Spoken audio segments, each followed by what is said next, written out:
Okay, so I think we're going to start. I just don't want to run out of time. I know we'll probably have some more log on. But thank you for joining us today. This is our first of our series that called S.O.S, a parenting series. So my intention for this was to kind of, help parents out basically with everything going on, especially, but, anytime in the world, it's difficult to parent. But hopefully, we will give you some good topics every month where you have a new topic.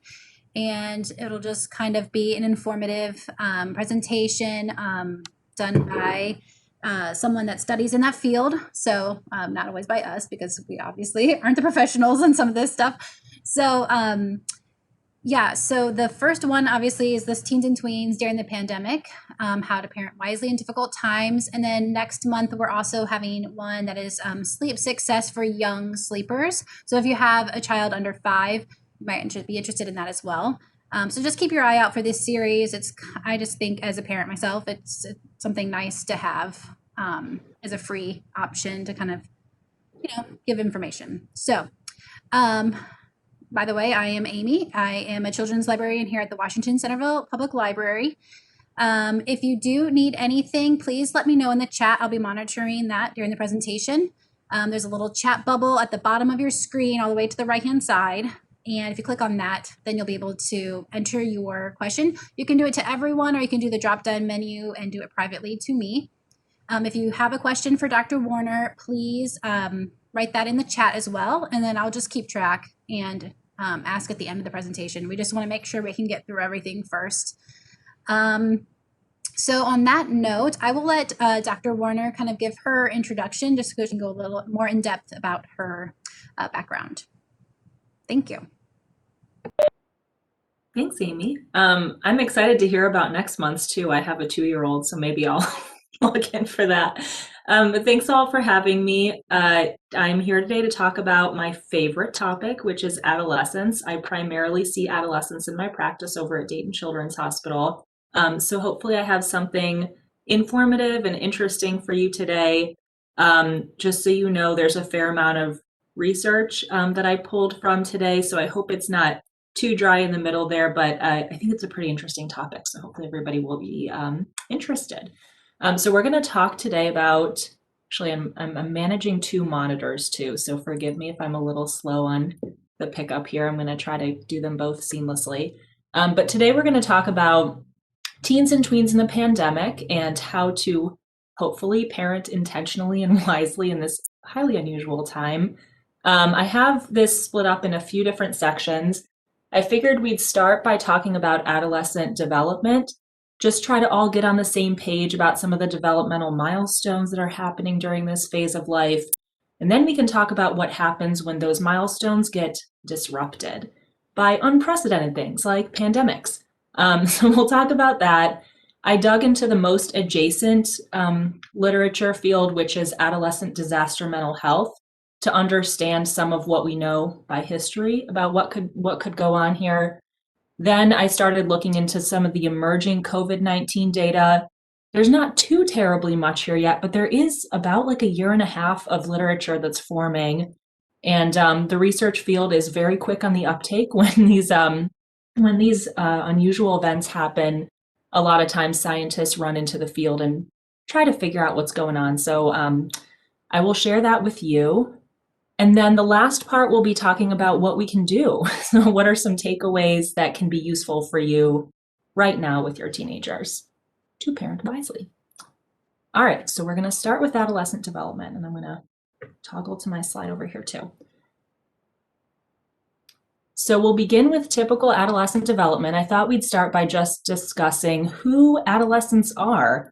I know this might seem obvious, but there are a lot of different definitions out there of what group actually, of what group adolescents really are. So I consulted the American Academy of Pediatrics, which is one of my favorite resources. There are a lot out there, but if you're not familiar with AAP, American Academy of Pediatrics, I would consult them too.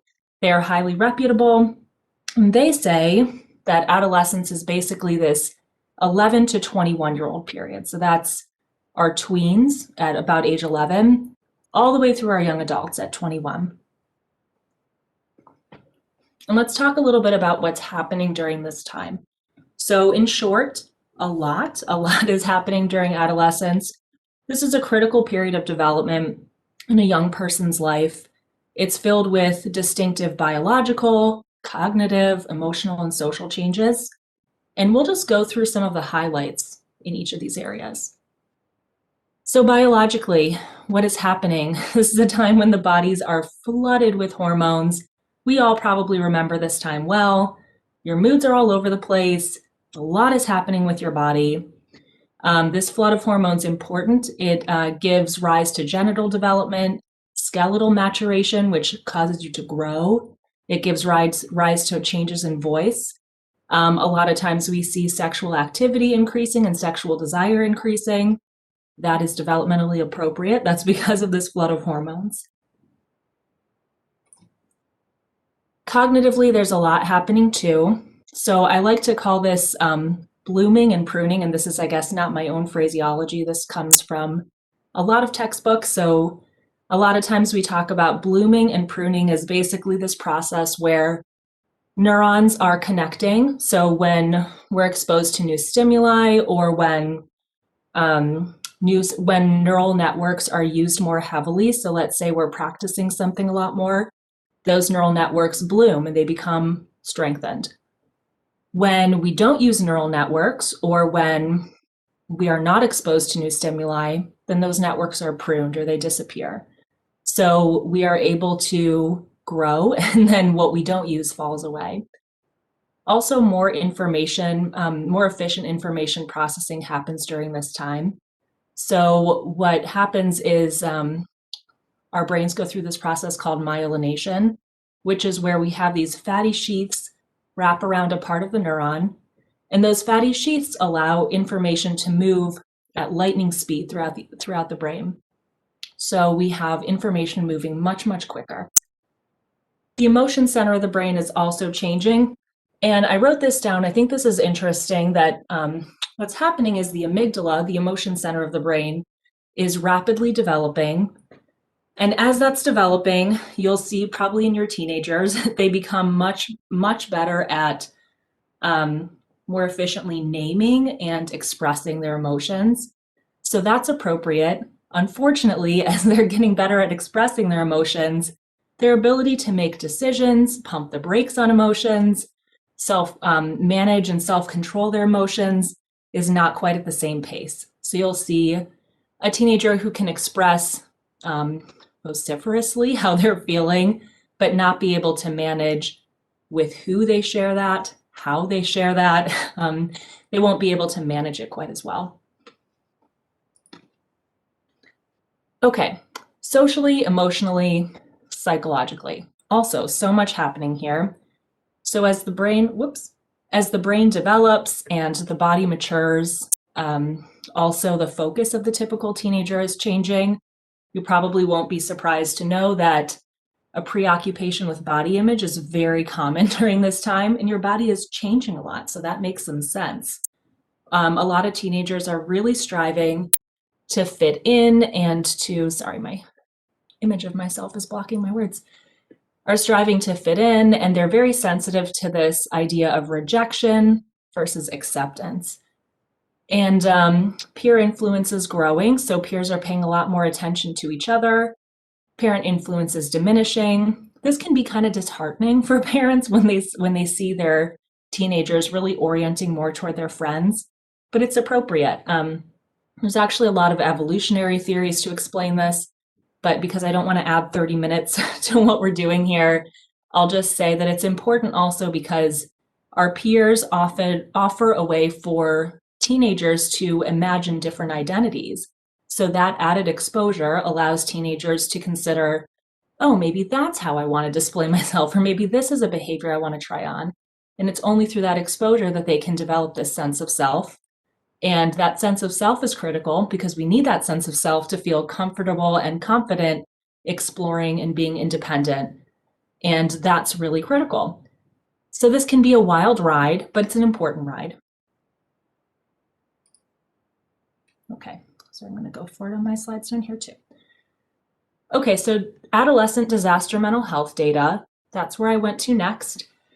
I'll share some of the highlights of the disaster mental health data and some of the major takeaways here. Yeah. I guess one other thing I wanted to mention is that a lot of effort has gone into examining the short-term and long-term mental health outcomes for youth who have survived various disasters. And really in the Western part of the world, most of that effort has been relating to natural disasters. So hurricanes and tornadoes and floods. A lot of Eastern Asia has more data about public health crises.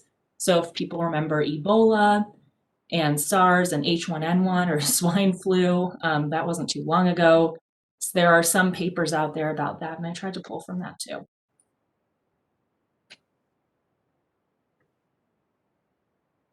Okay, so major takeaways from the disaster mental health literature about adolescents. One major takeaway is that, unfortunately, there is just no developmental group in childhood that is entirely protected from the psychological effects of a disaster. There are some groups that tend to be a little more at risk. We'll talk about this later. It seems like the later in adolescence that a person is exposed to a disaster, the greater the psychological implications. So our older teens are probably more at risk in some ways than our younger kids. But every group is affected in its own way. There are four major areas of mental health that come up over and over again as concerning in the literature, and those are essentially anxiety, depression, post-traumatic symptoms, and substance use. So I'm going to just talk a little bit about each of those. So with respect to anxiety, exposure to disasters can lead to the development of a few different types of anxiety disorders. The ones that come up the most often are separation anxiety. That's essentially when a young person will have a lot of trouble, exceptional difficulty, separating from an attachment figure. That's usually a parent or some kind of caregiver. The other kind that comes up a lot is specific phobias. And specific phobias are essentially when there is an acute fear of something in particular. So kind of like it sounds, I guess. It's when you have a lot of fear over an object or an event. So it might be, an event might be tornadoes, or an object might be insects or bees. The other kind of anxiety that comes up a lot is panic disorder. So panic disorder is essentially when there's a strong surge of fear that's combined with what we call autonomic arousal, which is when you have all of these physiological symptoms come up: racing heart, a crushing feeling in your chest, a feeling like you can't breathe, sweaty palms, that sort of thing. So those are the kinds of anxiety that typically come up post-disaster, and depending on the disaster type and the time since the event, rates of anxiety for concerns for teens range after a disaster, but it ranges from about 6% to 40%. So that's a pretty wide range. Reports of depression offer a pretty similar range, a little bit higher. So it ranges from about 7.5% to 44.8% across studies. Anecdotally, I can tell you this is mostly what I'm seeing in my practice right now. So I don't generally tend to work as much with teenagers who have depressive disorders, in part because I work with a lot of teenagers with chronic pain, and that naturally elicits a lot of anxiety. But by and large, I'm seeing a lot of kids converting to depressive disorders right now. Substance use. This is not uncommon in adolescents. This is a group that's already at an elevated risk for substance use. But when adolescents have been exposed to disaster, that risk increases. The risk for teens using substances seems to increase even more when teens are older at the time of the disaster. So like our 17-year-olds would probably be more at risk for substance use than our 14-year-olds. Risk increases when there's a previous trauma, and that's not just disaster trauma. That can be trauma related to abuse or violence in the home, and when people have lost more because of a disaster. And then post-traumatic symptoms. This one might feel kind of like common sense. Post-traumatic symptoms would be kind of likely following a traumatic event. But what's interesting in the literature is that we see a lot of post-traumatic symptoms right after a disaster, but for many teenagers, those symptoms fall away with time. So prevalence rates are estimated between 6% and 29%, depending on the study. And factors that can change post-traumatic symptoms are the age at the time of the disaster. So again, that's what we had for substances, the kind of the disaster, and the time since event. So as you get further away from the event, we're more likely to see symptoms die off. Okay, so in summary, what the disaster literature tells us about teens is that unfortunately they're at risk. They're at risk of some serious mental health issues. And I thought about this as I was creating this slide and thought, this could make somebody feel pretty helpless if they just saw all of these really kind of sad data. So I thought I'd share another part of the literature with you that kind of mirrors some of the work we often do in therapy with kids and teenagers, which is to lay out what you cannot control, but also what you can control. So in research terminology, we call this modifiable or non-modifiable factors. So that's what I'll share with you next. Oops, if my computer lets me.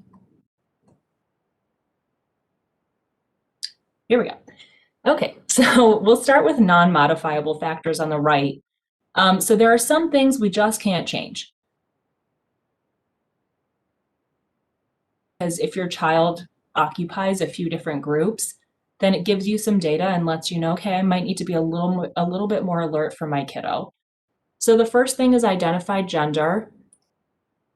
Over and over again, we see that young women are more at risk for depressive symptoms, post-traumatic symptoms, and substance use. And that's following natural disasters and public health crises like pandemics. Age at exposure is another factor. So the older a person is at the time of a disaster, the more at risk a person is for symptoms of depression, post-traumatic symptoms, and substance use. Ethnic group is also a factor that was found in the literature. I should warn that, what was discovered is that ethnic minorities may be more at risk for adjustment issues, but what was not always accounted for is whether ethnic minorities basically represented a proxy for other factors. So if it represented a proxy for socioeconomic status, something like that. Disability and health status is also important. This is something you can't control, but if a youth has a pre-existing disability, they may be disproportionately affected by natural disasters. You can imagine this: if a kid is physically compromised, it might be harder to physically get to safety in the event of a natural disaster. Also, our kids with emotional and behavioral disorders can have a harder time. Kids with ADHD may have a harder time paying attention to essential instructions. They may have trouble remembering essential instructions and putting them into play. Kids with autism may have more difficulty managing unusual and unexpected situations.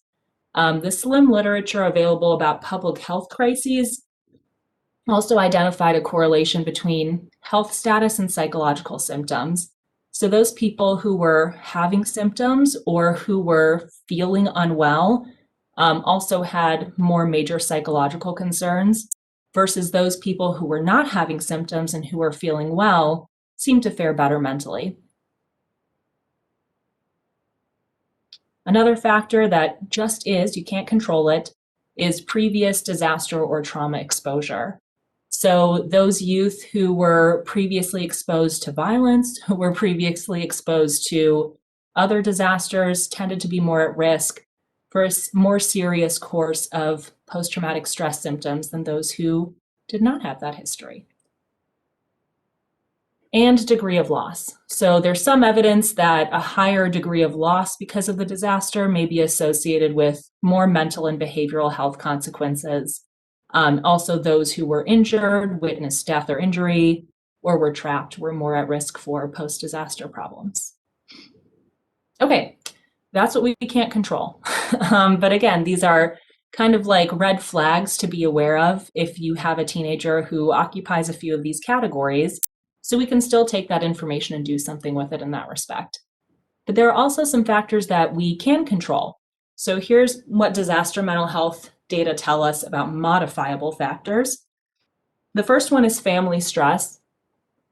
This is actually all over mental health literature. This is not just for adolescents and not just post-disaster, but we see family stress level often connected to child and adolescent functioning. So managing family stress in the household is very, very important. I know this is a hard ask right now when we're all confined to small spaces together, but this is one of those factors that seems to make a difference. Family stress was associated with poor post-disaster adjustment in youth in the literature. Peer support, you're going to see me talk about over and over again today. This just can't be overstated, the importance of peer support. We know that peer support is essential for this phase of life. We talked about that before. And youth with peer support tended to fare better post-disaster. Social support was specifically identified as a protective factor against PTSD, post-traumatic stress disorder, amongst some youth who were severely affected by natural disasters. Indirect disaster exposure is another thing that we can manage. And what that basically means is how much exposure are youth getting to disaster details via rehashing it through conversation or via media exposure.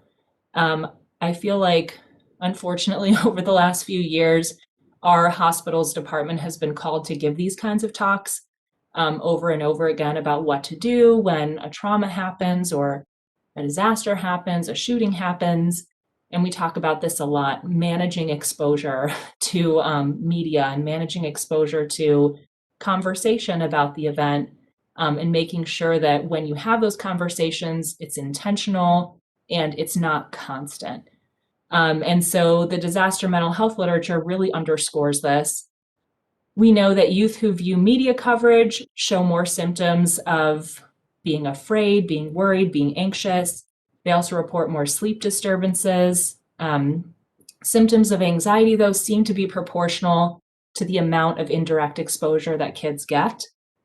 So we might expect to see fewer psychological symptoms for those youth who have intentional, occasional conversations than those who live in households where the news is always on. There's always that banner, breaking news, COVID, da da da da da. Like all of the warnings are on constantly.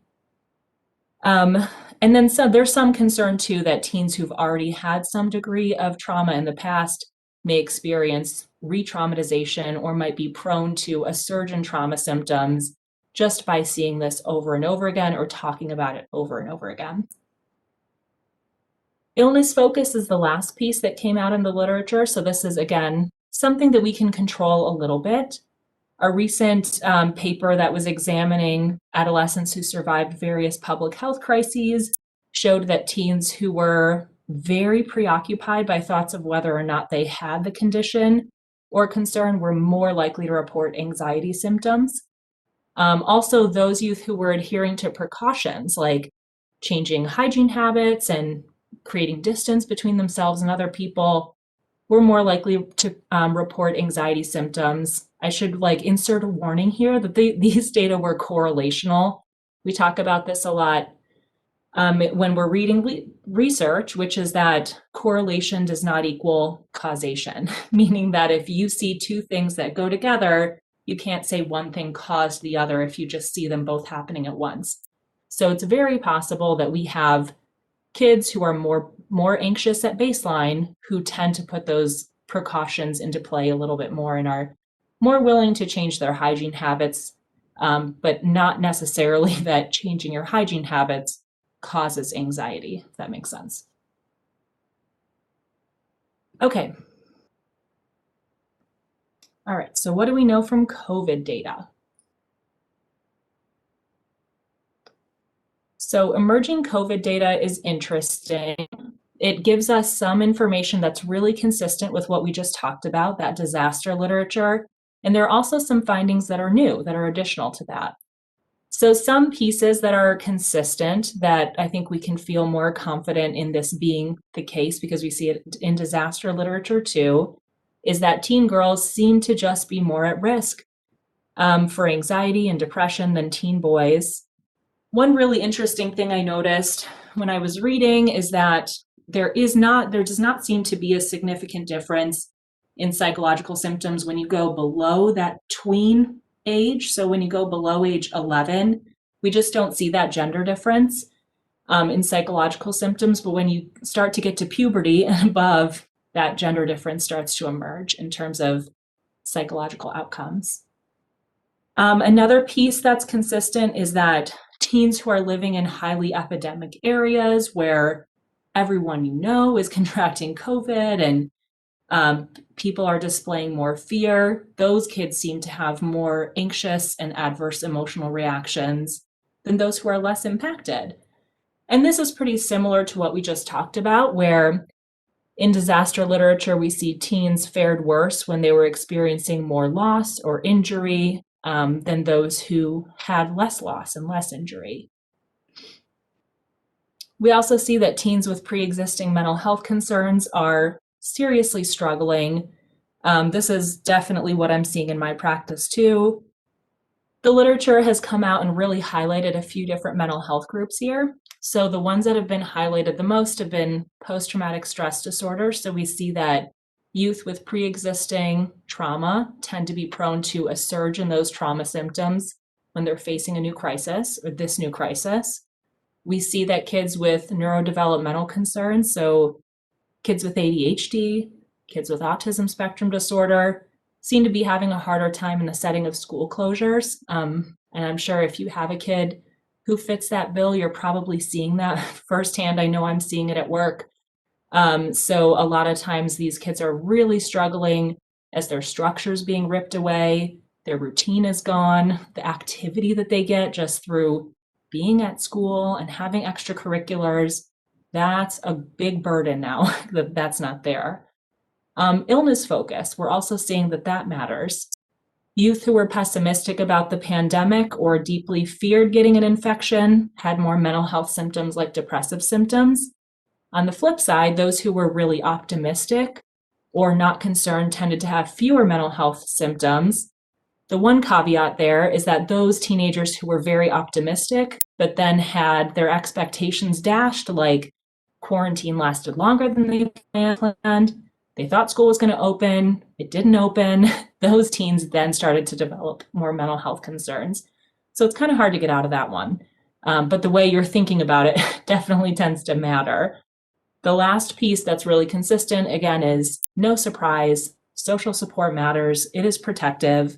Teens with close family, community, and friendship bonds were somewhat buffered from mental health symptoms. Okay, new stuff, additional findings. One piece is exercise. So this is something that, gosh, this is not new to our culture. We've been talking about the importance of exercise for a long time. There are books written on the mental and physical health benefits of exercise. But there were some interesting pieces of data that came out here. So I read one study that was polling parents and asking them, what are some of the most helpful actions you feel like are available to you in the pandemic to help buffer your teenager from psychological burdens right now? And a lot of parents said, exercise. This is like one of the most helpful things I can do. But even though parents acknowledge that this is one of the most helpful things they can do, more parents said the thing that I'm doing the most is giving them access to media and entertainment. Also, we saw that teenagers who were exercising more were doing better. This is, again, not a surprise to us. We know that this is linked to mood. So in the literature, teenagers during COVID who are exercising more are having fewer anxious symptoms, fewer depressive symptoms. However, overall, teenagers are moving less. So this is tricky. I can say that as a person who's working with all families navigating pandemic right now, like that's every one of my families is, obviously. I think probably part of what's going on here is just, it sounds like a good idea, but it's hard to do in real life. So a lot of my parents are juggling their own work, multiple kids' schedules, trying to help their kids just get through school, just survive. It's not an easy thing to do to make sure your teenager's going outside and running around every day. So it's a nice idea, but it's hard to implement. We also know that information is power. We see that access to accurate information about COVID is very helpful with respect to teen mental health. A couple studies showed that teens with greater COVID knowledge, more accurate COVID knowledge, who were performing higher on knowledge tests about COVID, and those who felt more satisfied with their knowledge were less likely to present with anxious, depressive, and post-traumatic symptoms. Social distancing. This was another piece. I think a lot of psychologists were concerned about this when precautions went into place, only because we know peer interaction is everything during this phase of life. It's a big deal. So we were worried about the emotional impact of quarantining and being apart from their friends. So here's what it seems like. What the data is telling us is that the mental health impacts of staying home or socially distancing really varies depending on a teen's reason for staying home. So those teens who had a personal why for staying home, who had a purpose, for example, those teens who said, I like to stay home, I want to stay home, or those teenagers whose parents mandated it and said, this is our value system, our family has decided to stay home. Those teenagers did a little bit better with it than, in comparison, those teenagers who did not have a personal purpose and who were staying home or quarantining with a negative pressure, and that was the main purpose. So those teenagers who were doing it because they were afraid they would get judged for going outside, those teenagers who were quarantining or staying home because their friends like pushed them to, or those teenagers who were staying home because they were exceptionally fearful, very, very scared. Those teenagers were faring worse. So I think the takeaway here, what we can think about this from a parent perspective, is that we might help our teens find a personal purpose that they can connect with, and that might make this process a little bit easier. Also, you might consider that telling your kids that like quarantine is what our family is doing and we're doing social distancing because that's our family's choice is not necessarily a bad thing. And the last one, screen time. Everybody is worried about screen time. Amy and I were talking about this a little bit before. Screen time, this is a nonstop conversation, and as always, the conclusion always in the literature is screen time is not good, it is not bad, it is how you use it that matters. So a couple papers showed for teens that increased screen time was protective for mental health, and you can probably logic your way through this one. Screen time is how we access our friends. Like that's our main way of connecting right now. So teens often felt like this was my only way of recovering some of my social time, and in that way it was helpful. There are obvious concerns as well. The primary concerns being sleep. When screen time interferes with our bedtime routine, when it inhibits melatonin production because we're laying in bed with our phone 2 inches from our face right before we sleep. That's not a good thing. That hasn't been a good thing in the past. It's not good during COVID either. Also because a lot of political strife has developed around this pandemic, especially in the US. What some of the literature picked up on is that some teens with increased screen time that involved emotionally charged conversation about the pandemic were more prone to anxiety. That's probably the same for adults.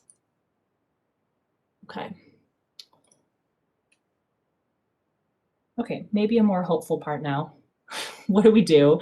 Cultivating some healthy coping and developmental progress. So what I did was I tried to split this up based on area of development.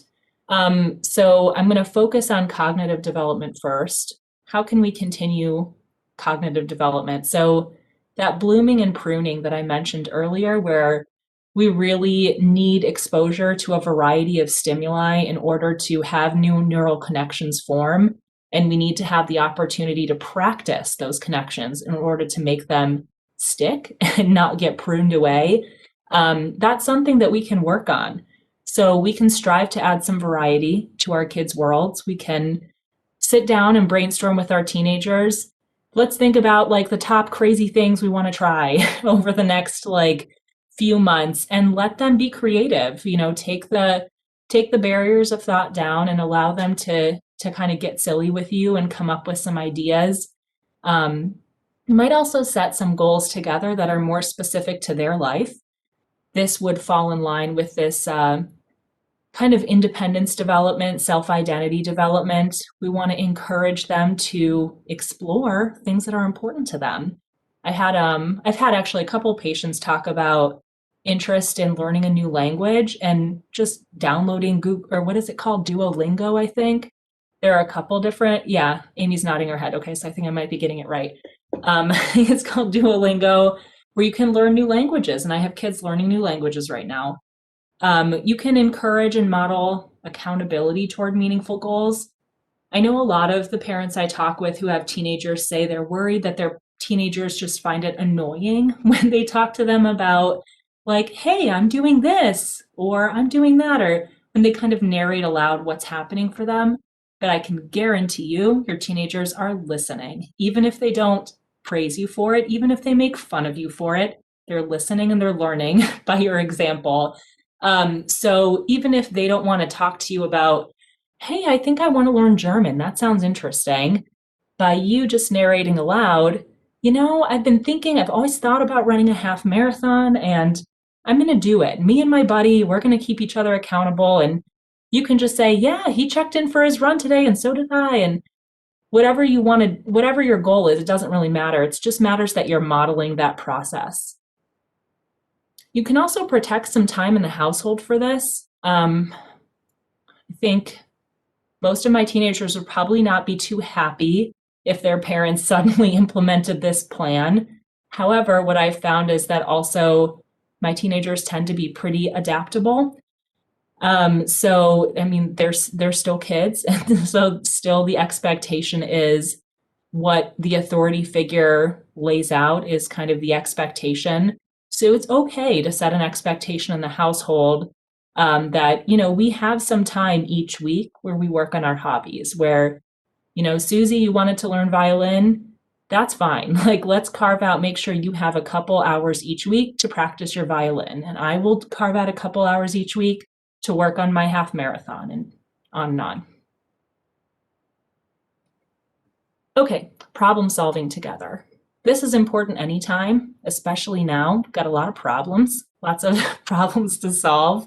So the basic process of problem solving is a little bit different with a teenager than it is with a young child. With teenagers, what you want to do is kind of get them in the direction of problem solving and then back away. So with young children, you might want to hold their hands a little bit more with problem solving.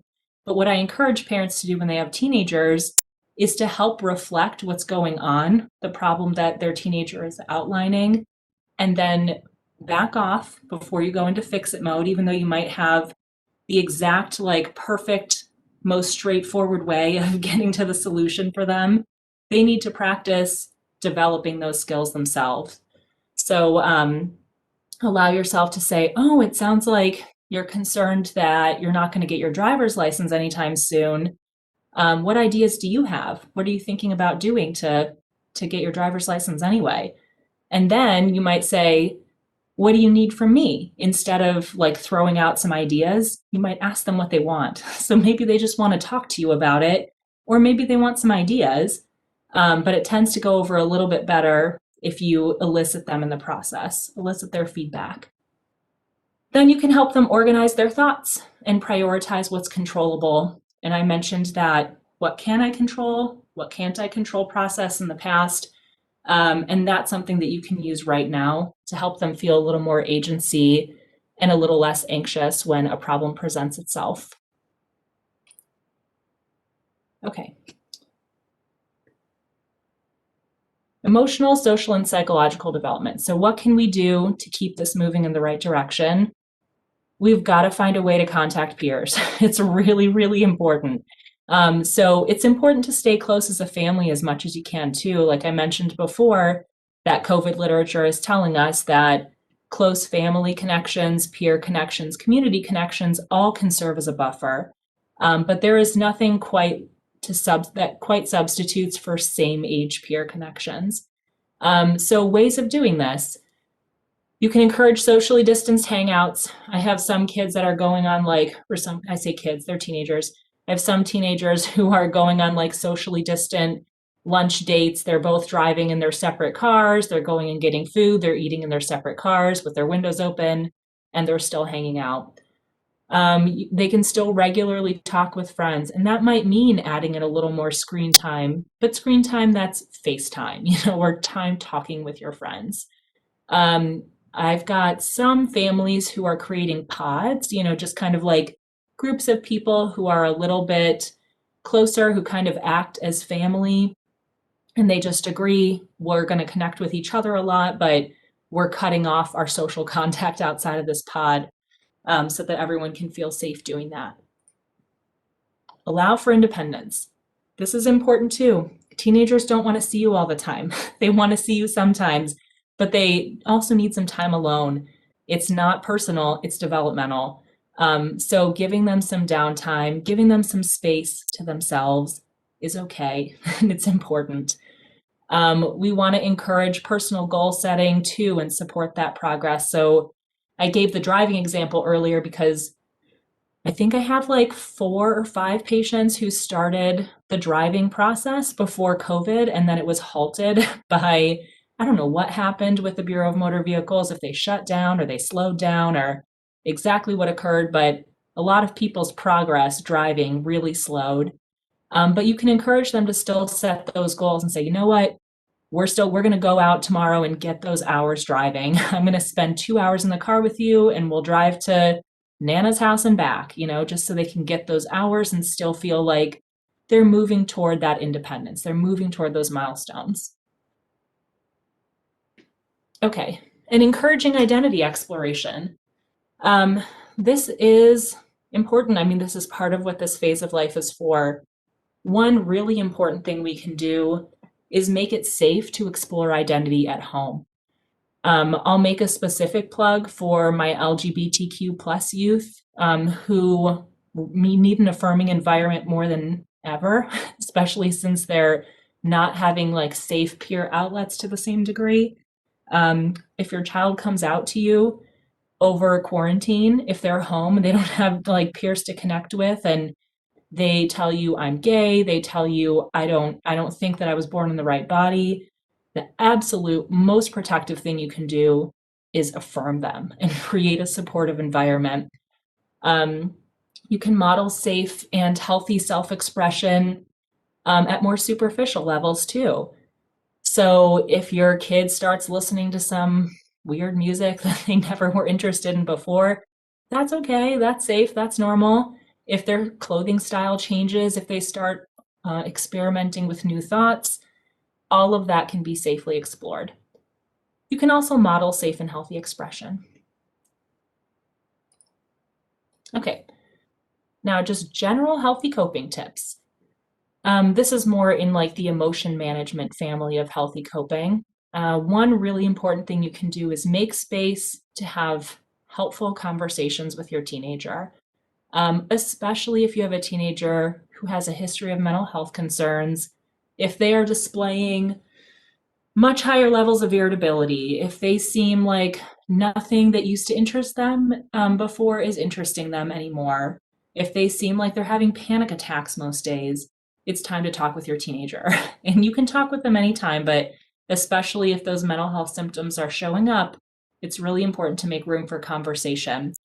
So what I did was give you kind of a step-by-step here of how you can have these talks. Remember, the focus should always be not on eliminating unpleasant emotions, but on learning to manage all feelings. So the first thing you want to do, especially for teenagers, is not force a talk, but invite a talk. So, hey, I'm wondering if you'd be open to going on a walk this afternoon. I want to know more about what's going on in your life. Would you be cool with that? Or, just inviting them to join you in that time instead of barging in and saying, Cameron, I'm concerned about you. We need to talk right now. That's going to probably elicit a lot of pushback. Make space for unpleasant feelings. That means when they share with you that they're feeling bored and frustrated and irritated, you listen with your mouth closed and your ears open. Listen without judgment. You validate and normalize their emotions. We often use a concept called radical acceptance, which my teenagers love. And it's basically not trying to sugarcoat or pretend this isn't what it is. This is like this right now. This is a pandemic. It's taken a lot from you. This sucks. This sucks. It does. It's not fair. And that's really important because once we can acknowledge all that is, we have room to make change and do something new. So it's not that this is a bottomless pit of despair, but our teenagers have had a lot taken away from them, and we need to validate that and let them feel that pain so that we can help them see the other side of things too. That's after you do that radical acceptance, then you shift perspective. Then you can help teenagers moderate emotion with healthy coping. Also important to calmly and factually address COVID concerns. We saw this before when our teenagers are extremely scared of contracting COVID. We can see more fear and anxiety coming up. So also want to be ready to kind of come together with them with factual information. Okay, model healthy coping. This is just, there's never going to be a time when what you do in front of your kids doesn't matter. Modeling, taking care of yourself is one of the most important things you can do to help your kids learn to take care of themselves. So I know this is a cliche, but I put it in caps anyway because it's that important. Taking care of yourself is everything. And it doesn't have to mean a day of like spa time and no stress or anything like that. It can just mean I wake up in the morning to ride the bike because I know exercise is good for me in the long run, and letting your kids see that happen. It might be mindfully washing your hands and telling your kid, oh my God, I just loved washing my hands. I can't even tell you. I just had the most mindful hand washing experience. And they might be like, oh my God, mom, you're so weird. The point is you're showing them, you're just modeling it. So you're not doing it for the reaction, you're doing it for the demonstration. You can narrate healthy coping processes aloud. So you can state, to do this, you state your feelings, you don't have to give every detail, and describe how you're coping.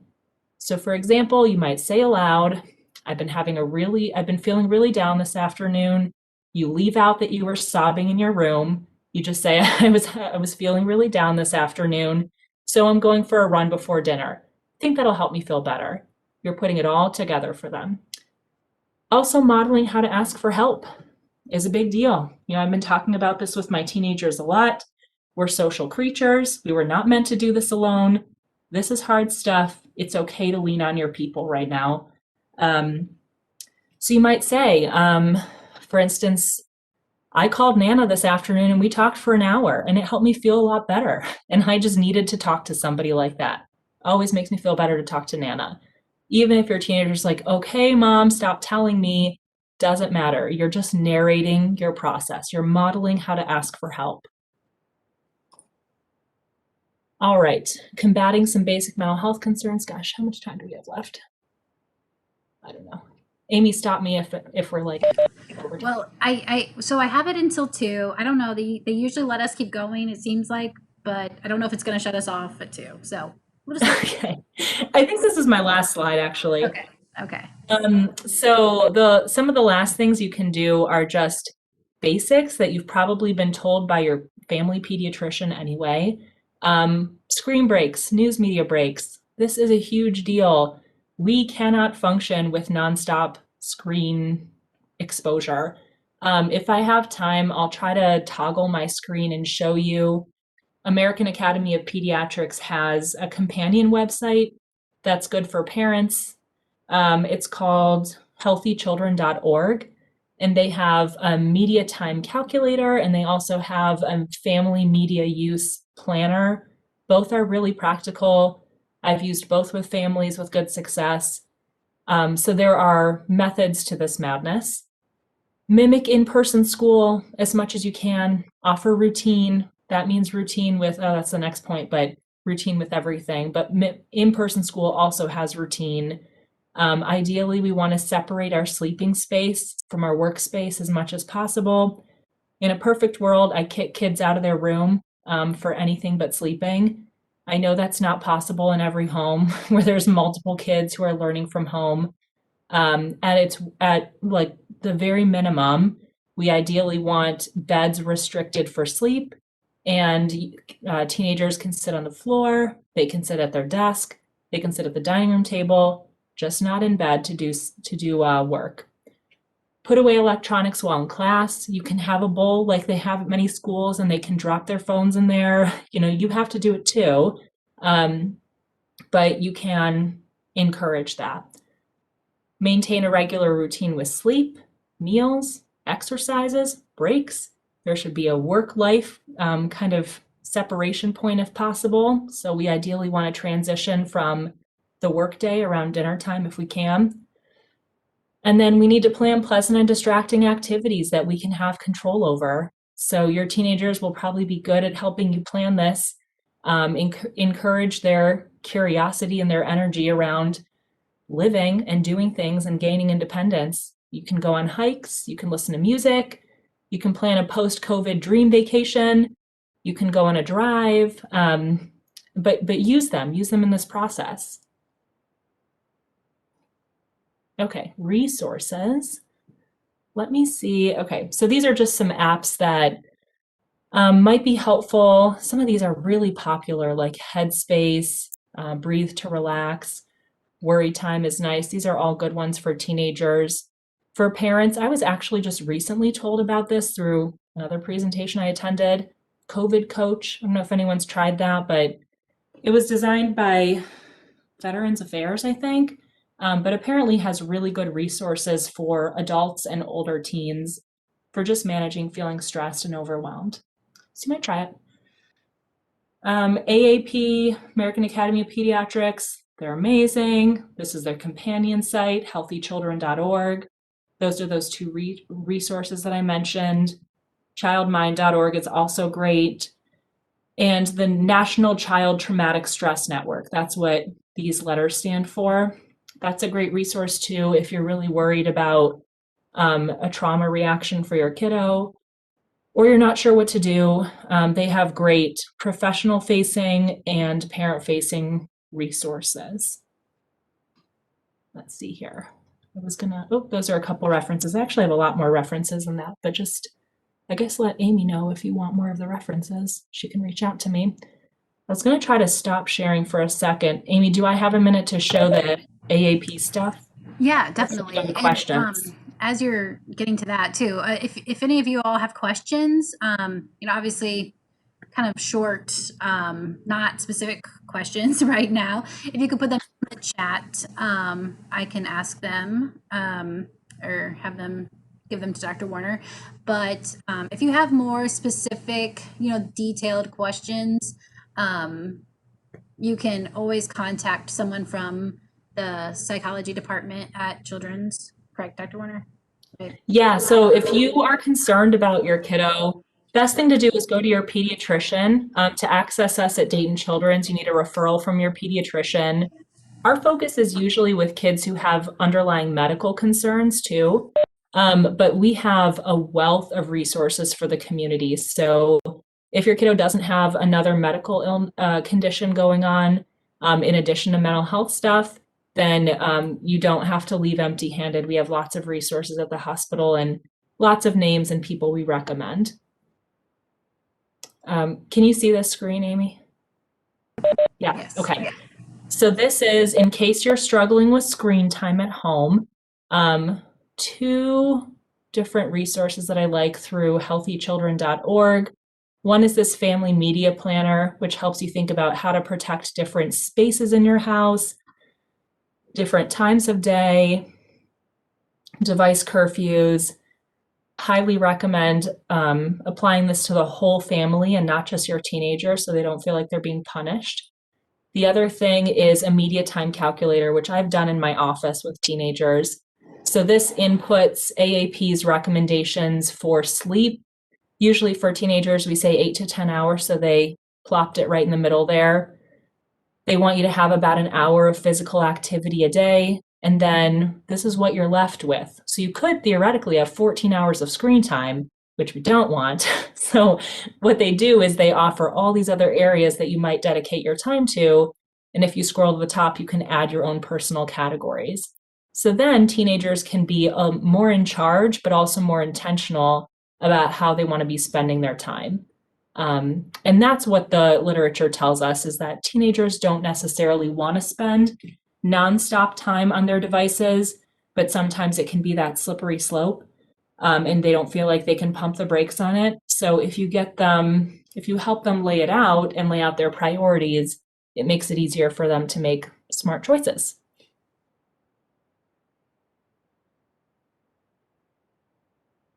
Okay, that's it. So does anyone have any questions? If you do, you can add those into the chat really quick. I don't think this is going to kick us off right at 2, but I can't guarantee it. And I did record this, so I will be uploading it to our YouTube channel. So if you missed something and you want to hear it again, you can always access this. If you know of any friends that weren't able to attend today too, you can let them know and they can email me and I can send them the link directly too if you can't find it. But it doesn't look like we have any questions, but thank you so much, Dr. Warner. This was Sure. informative. Even I don't have teens or tweens, but this was very good information to just know anyway. Yeah, this is great. Not a problem. It was fun looking into the literature. This is an area that I think we've all been paying attention to as psychologists, but didn't really have the time protected to really dive into the research, and now I have. So very interesting. So it says there is one question. First, the one question is, what is the YouTube channel where the recording will be? We actually have our own YouTube channel for the library, Washington Centerville Public Library. If you go to our our website, you'll be able to see the little YouTube icon. You can click on there and it'll send you to. It's pretty easy to find. And then also it says, is Dr. Warner accepting new patients for kids right No, I'm not. Thank you for asking though. Yeah, I mainly see teenagers with medical conditions. Mostly, I'm a pain psychologist by training. So I mostly see teenagers with pain conditions and other somatic symptom issues. But we have several awesome psychologists in our department. So lots of good choices. Lots of good choices. All right. Don't see anything else. Everyone just is saying thank you for the information. Very Sure. informative. Awesome. I don't think I missed anyone. Just make sure here. Yep, we're good. All right. Well, yeah. So thank you. That was awesome. Yeah, no problem. Happy to help. I once I upload it too, I can send you the link too if you want. Dr. Warner, you wanted to, yeah. Maybe Dayton Children's will put it up somewhere. Yeah, they might. Gosh, we have nonstop presentations going on there. I have another one I'm doing on Thursday on teens and sexuality. And they do all these presentations internally and they have some they do externally too. But yeah, I'm sure